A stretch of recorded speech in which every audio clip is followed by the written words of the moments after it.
ಗಂಡು ಮೆಟ್ಟಿದ ನಾಡು ಮಲೆನಾಡಿನ ಸಹ್ಯಾದ್ರಿ ಬೆಟ್ಟಗಳ ಶ್ರೇಣಿಯ ತಪ್ಪಲಲ್ಲಿ ಸದಾಕಾಲ ತುಂಬಿ ಪ್ರಶಾಂತವಾಗಿ ಹರಿಯುತ್ತಿರುವ ಮಲಪ್ರಭ ನದಿಯ ದಂಡೆಯ ಮೇಲೆ ಪ್ರಕೃತಿಯ ಮಡಿಲಲ್ಲಿ ಕಂಗೊಳಿಸುವ ಫಲವತ್ತಾದ ವೀರಭೂಮಿಯಲ್ಲಿ ನೆಲೆ ನಿಂತ ಕಿತ್ತೂರ ಸಂಸ್ಥಾನಕ್ಕೆ ಸೇರಿದಂತ ಒಂದು ಸಣ್ಣ ಹಳ್ಳಿ ಸಂಗೊಳ್ಳಿ. ಈ ಹಳ್ಳಿಯಲ್ಲಿ ವಂಶ ಪಾರಂಪರ್ಯವಾಗಿ ವಾಲಿಕಾರಿಕೆ ವೃತ್ತಿ ಮಾಡುತ್ತಿರುವ ಕುರುಬ ಸಮಾಜದ ದೇಶನಿಷ್ಠ ಕುಟುಂಬದಲ್ಲಿ ಭರಮಣ್ಣ ಹಾಗೂ ಕೆಂಚವ್ವಳ ಮುದ್ದಿನ ಎರಡನೇ ಮಗನಾಗಿ ಹುಟ್ಟಿದವನೇ ಸಂಗೊಳ್ಳಿ ರಾಯಣ್ಣ. ಕ್ರಾಂತಿವೀರ ಸಂಗೊಳ್ಳಿ ರಾಯಣ್ಣ. ಕನ್ನಡಿಗರ ಮಾನಾಭಿಮಾನ ನಿನ್ನಂತ ಕಚ್ಚಿನಾಗಿ ಗೊತ್ತೈತಿ. ಇದು ಕೆಚ್ಚದ ಕಲಿಗಳ ಬೀಡೈತಿ.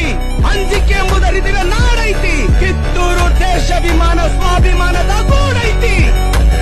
ಇಂಥ ನಾಡ್ಗ ನೀನು ಜೀವ ಭಯ ತೋರಿಸ್ತಿ.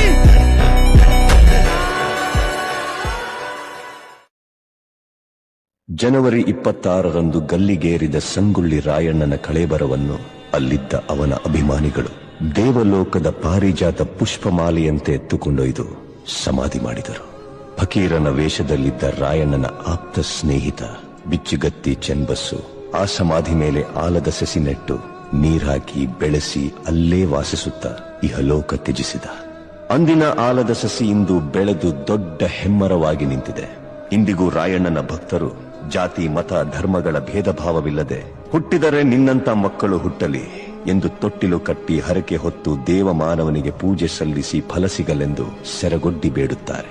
ರಾಷ್ಟ್ರಪ್ರೇಮಿ ಸಂಗೊಳ್ಳಿ ರಾಯಣ್ಣ ಮರಣವಾದ ಸುಮಾರು 116 ವರ್ಷಗಳ ನಂತರ ರಾಯಣ್ಣನ ನುಡಿಯಂತೆ ನಟ್ಟ ನಡು ರಾತ್ರಿಯಲ್ಲಿ ದೇಶ ಬಿಟ್ಟು ಹೋಗುವ ಪ್ರಸಂಗ ಬ್ರಿಟಿಷರಿಗೆ ಬಂದೊದಗಿತು. ಅಚ್ಚರಿ ಏನೆಂದರೆ ರಾಯಣ್ಣನ ಹುಟ್ಟಿದ ದಿನವಾದ ಆಗಸ್ಟ್ 15ರಂದೇ ಭಾರತಕ್ಕೆ ಸ್ವಾತಂತ್ರ್ಯ ಬಂದಿತು. ಗಲ್ಲಿಗೇರಿದ ದಿನವಾದ ಜನವರಿ 26ರಂದೇ ಭಾರತ ಗಣರಾಜ್ಯವಾಗಿದ್ದು ದೇಶ ಪ್ರೇಮ ಸ್ವಾಮಿ